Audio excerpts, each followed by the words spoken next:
Em uma entrevista de emprego para gerenciar o nono PIB do mundo, quem você escolheria? Um metalúrgico, um paraquedista ou um juiz? E por que o brasileiro prefere escolher candidatos carismáticos do que competentes tecnicamente? Tu escolheria o juiz, né, caralho? Pergunta óbvia. O discurso populista é sedutor. Daí quando você começa a prestar atenção, o que está se prometendo e é realisticamente alcançável, o que a gente fala, o PT veio falar que vai revogar a reforma trabalhista, né? Isso vai aumentar emprego? As pessoas querem que emprego? Por que as pessoas hoje, a gente falou no começo, né? Por que não contrata com carteira assinada normalmente? O custo tributário é muito alto. Os impostos que recaem na contratação, a contribuição previdenciária do empregador, do empregado, FGTS, Sistema S, imposto de renda, quando é o caso, fazem que fique muito caro. Então você precisa ter, se você quer fomentar emprego, isso é fundamental, é crescimento econômico, você criar um ambiente atrativo para investimentos, que o plano do PT não faz, vai levar sim a aprofundar a recessão, tá? E vai aprofundar o desemprego. E do outro lado, você tem que pensar em medidas que estimulem a contratação formal de trabalho. Uma delas é discutir realmente a tributação sobre a folha de salário, especialmente de quem ganha menos. Tá? Então, será que tem que ser essa alíquota enorme, né, para quem ganha lá um salário mínimo, para quem ganha 2 salários mínimos? Tem que tentar mudar isso aí. Então, acho que, respondendo à pergunta, infelizmente o discurso populista, aquele que fala que vai cair maná do céu, vai jorrar mel, né, pelos rios, e todo mundo vai ter uma picanha na mesa.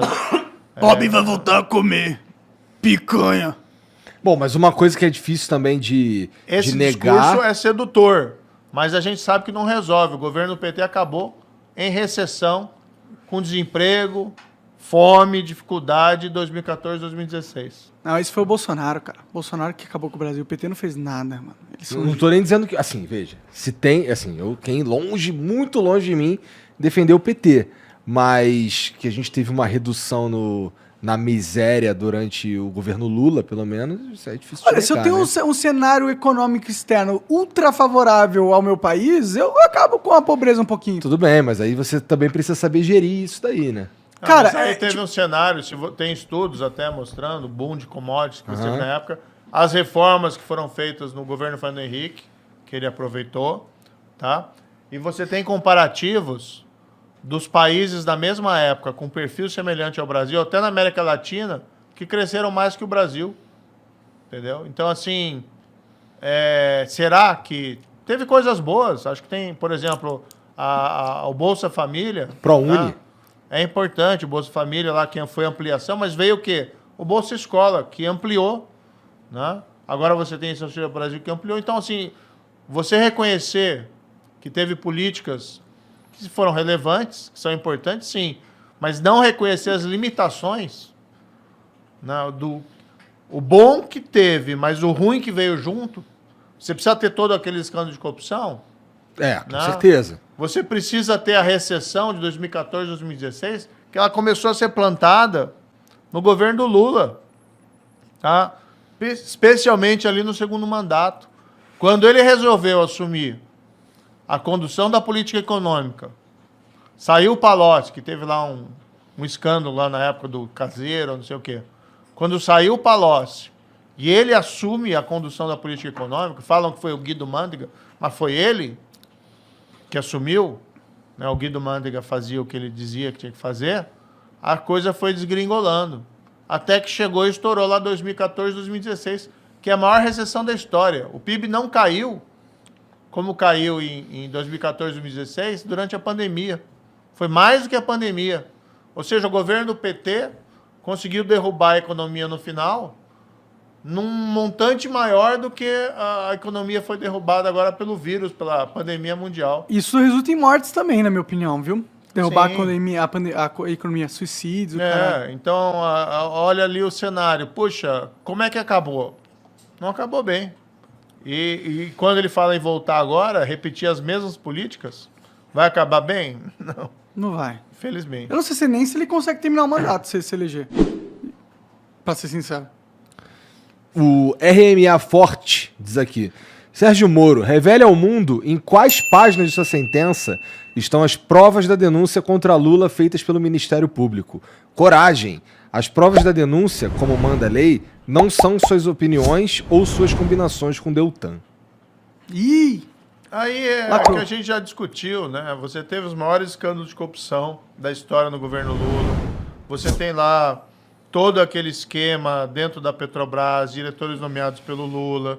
Você tem daí a questão lá do sítio, do triplex.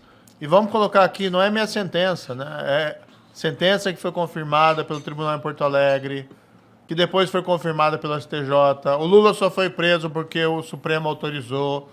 Ninguém disse que o Lula é inocente. Ou seja, né, citar o número da página agora de cabeça não dá, né? Porque faz tempo essa sentença. Não acredito. Foi em agosto de... Acho que agosto de 2017. E Não, depois Lula- teve a colega, né? Teve a colega juíza lá, corajosa, né? Gabriela Hart, lá de Curitiba, que também sentenciou e condenou ele no caso do sítio. Então, assim... Acho que você tá sendo muito rigoroso, cara. Tudo bem que o Lula colocou todo mundo no poder que fez merda, mas ele não tava envolvido, não tinha como ele saber, pô. Ele era quem? Tipo, o presidente? Não era algo assim. Ele era só um cara lá, pô. O Bopenkoski diz aqui: hoje o Brasil ocupa a posição 153 no índice de liberdade econômica.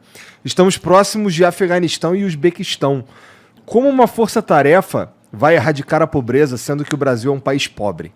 Precisamos atrair as empresas para o Brasil, tirando barreiras e tendo segurança. Acho que essa força-tarefa que ele fala, desculpa meio que responder por você, mas acho que essa força-tarefa que ele fala é pra resolver o problema das pessoas mais necessitadas como uma medida paliativa, né? A solução mesmo, eu imagino que da sua cabeça venha do crescimento econômico. Sim, sim. E investimento em educação, né? Como é que você resolve isso para o futuro, principalmente? É educação de qualidade, pública e privada. Tá? No fundo, a força-tarefa também é para resgatar as pessoas da pobreza, mas com uma abordagem assim focada naqueles que mais precisam. Então, se os recursos são escassos, não dá para resolver o problema de todo mundo, vamos naqueles que mais precisam. Tá? Agora, outro ponto que ele coloca que é importante, a gente sabe do problema da burocracia, da dificuldade de se abrir uma empresa, da dificuldade, às vezes, encontrar licença para uma atividade econômica. A gente sabe também que muitos agentes públicos, às vezes, usam, né, essas dificuldades burocráticas para, às vezes, até pedir suborno, para pedir vantagem indevida. Então, realmente, também tem que discutir o quadro regulamentador e se a gente precisa... Aqui no Brasil, a gente tem essa mania, precisa de carimbo para tudo. É, Então, precisa lá, reconhecimento de firma, né, que é uma coisa absurda lá. arcaica. Fila em cartório e tal, reconhecimento Arcaico. de firma e tal. Cartório é uma Precisa parada disso? arcaica. Por que o cartório existe, eu não entendo ainda. Tipo, a gente tem coisas digitais, a gente tem NFT, tá ligado? O que você acha de NFT, Sérgio Moro? NFT? Você sabe o que é isso? Não, o que é? Cara, é um produto digital que valida uma propriedade intelectual. Basicamente é isso. É tipo, você pode comprar Na uma linha imagem da digital. blockchain, não? É. Ah, tá. Tipo, eu tenho a única cópia que é Original. possível, original Tá. de algo. Por exemplo, Ah, tá. você pode pegar um momento icônico da internet, se você for dono dessa propriedade, e criar um NFT falando, esse NFT representa esse momento icônico e ninguém mais vai poder ter por causa do blockchain, porque isso que dá meio Entendi, que a unicidade. Não, blockchain é uma tecnologia revolucionária que a gente ainda está explorando o potencial e tem uma crença muito grande, uma confiança muito grande que isso vai gerar maior segurança nas transações econômicas. E descentralização de poder também. Tirar dos estados. É um potencial a ser ainda mais explorado. Sim. Né? Mas confesso também que não sou nenhum especialista em tecnologia. Você fica com medo da moeda passar a ser um blockchain da vida privado? Tipo, imagina o Brasil, por Usando exemplo... o Bitcoin. O El Salvador fez isso. Ele adotou o Bitcoin... O Bitcoin... O Bitcoin Não, o Bitcoin, você pode usar o Bitcoin lá para comprar coisas. Ela virou uma moeda oficial, entendeu? É reconhecida nacionalmente. Você Que o governo não tem controle. E o governo não tem controle. Tipo, pro governo isso é horrível. Aham. Porque você perde o controle da moeda. Imagina os Estados Unidos não tendo controle sobre o dólar. Sim. Entendeu? Pro governo isso é horrível. Mas pra população e pro mundo, pra sociedade geral, eu acho isso ultra positivo. Porque imagina os Estados Unidos não tendo controle sobre o dólar. O quão mais livre a gente estaria do poder dos Estados Unidos como o Brasil, entendeu? Essa é uma discussão complexa, né? Algo que tem evoluído nos últimos anos, criptomoeda, Bitcoin. Eu confesso que tenho muitas dúvidas a esse respeito. Sendo uma realidade que apresenta no mercado, um ponto importante é a gente aprender a lidar com ela. Então, por exemplo, eu tive reuniões com pessoas, quando estava no setor privado, né, relacionada a Bitcoin, que discutiam, tá, como é que a gente faz para comunicar uma operação suspeita de lavagem de dinheiro. Que não adianta você simplesmente dizer, como não reconhece Bitcoin, não tem lavagem de dinheiro com Bitcoin. Pode acontecer. Tem.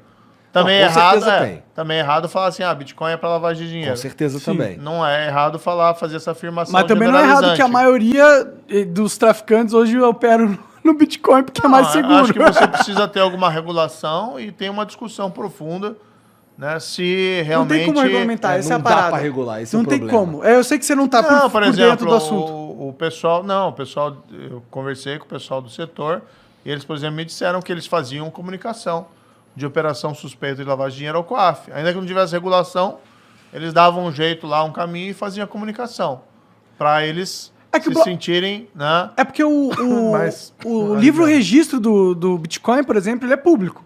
Você pode ver todas as transações que acontecem em tempo É o que eles real. diziam. Inclusive, eles diziam assim, a Bitcoin é até mais segura para evitar lavagem de dinheiro porque você tem o registro das transações.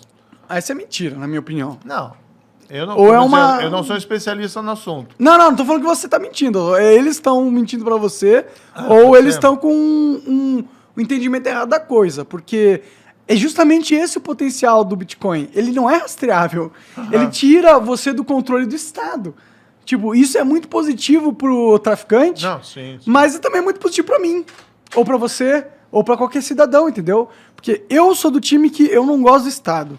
Eu não confio nesses caras. Quer eu CPF na nota? Não. Não, eu não quero, mano. Eu não quero dar conhecimento ou poder pro Estado sobre a minha vida. Quanto menos Você é o cara que não vai fornecer a íris, né? Já vi.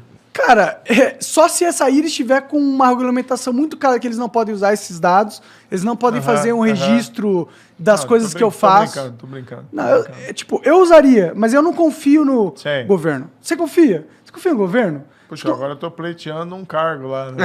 Por eleições. Mas Justamente Tem que pra tornar- mudar, pô. Tem que tornar ele confiável. Mas você confia hoje em dia no governo? Você confia no Estado brasileiro? Não, hoje tá difícil. Então, eu também não confio. Eu não sei se é confiável, tá ligado? E eu não quero dar poder pra eles. Por isso que eu gosto muito do Bitcoin.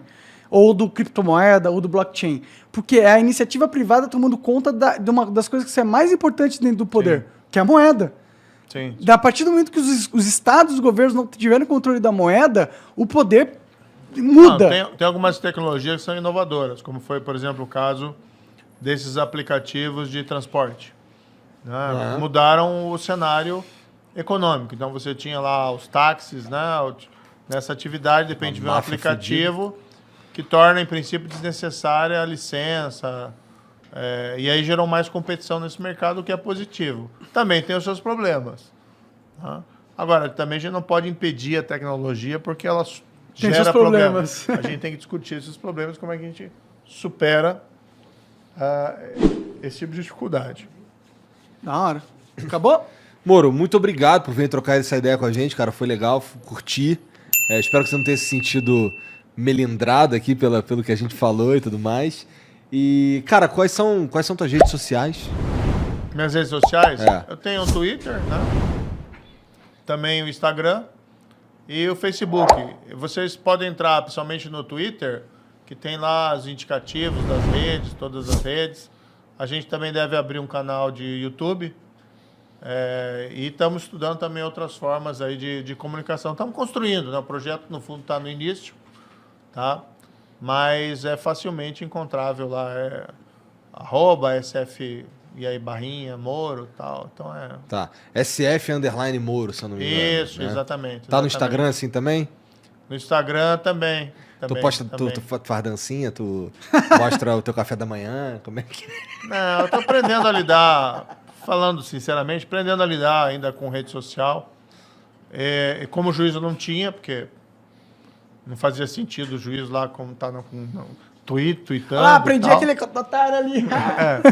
Aí, como ministro da Justiça, a percepção que a gente tinha que a comunicação do governo era muito ruim. Então, a gente criou esse mecanismo para divulgar as ações que a gente estava fazendo no Ministério. Primeiro foi o Twitter. O Instagram eu abri um ano depois, foi em 2020, já perto da minha saída. E desde então tenho administrado. Quando eu fui daí para o setor privado, estava cuidando um pouquinho só, bem mais discreto. Agora, colocando esse projeto, evidentemente a gente tem que explorar, porque é uma estratégia importante de comunicação e também para esclarecer as pessoas. Né? Claro. Eu acho que é extremamente relevante. Só nunca faça nada que você não se sinta confortável, porque, tem que fazer porque agora eu tô num outro jogo político. Não faça isso, cara. Não, mas evite isso ao eu máximo. acho que a função da política tem que ser mostrar a verdade. Entendeu? Exato, exatamente. Então, qualquer pessoa, candidato, você tem que se mostrar verdadeiro. E você não pode fingir ser uma coisa que você não é. Você tem que mostrar assim, eu tenho as qualidades de liderança importantes para essa mudança do país que a gente tanto quer. Você quer um país que cresça? Você quer um país que você tenha confiança no governo? Que você possa até achar, o governo toma uma decisão que eu não concordo, que ele errou. Mas ele tentou acertar, pelo menos. Ele tentou acertar, né? Eu acho que esse é o ponto. Esse lema que eu tenho, tá? Que um pouco conduz a minha vida, faça a coisa certa sempre. Você vai errar, mas você ter a pretensão de acertar é fundamental.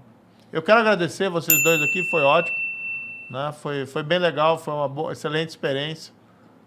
Quem sabe volto aqui também adiante. Pô, por favor. Durante o ano vai ter muitas novidades, né? Certamente. Beleza, Tá cara. bom? Foi um Muito grande obrigado. prazer. Obrigado Tá de bom. verdade. Valeu, cara. Você que assistiu, ficou com a gente até agora, muito obrigado pela moral também. E, bom, segue o Moro, segue a gente também nas redes sociais, se inscreve aí, dá o like e a gente se vê amanhã, tá bom? Um beijo, boa noite, tchau.